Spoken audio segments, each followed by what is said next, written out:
Hello दोस्तों, ये घटना जो है बहुत बड़ी घटना घट गई है।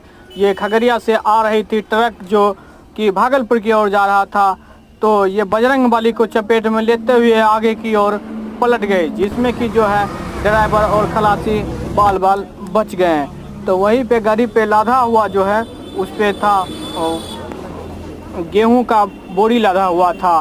तो वहीं ग्रामीणों ने रात के वक्त उस वक्त सो रहा था, तो किसी को पता नहीं चल पाया। ये बिहार के खगड़िया जिला महेशखूंट का की यह घटना है।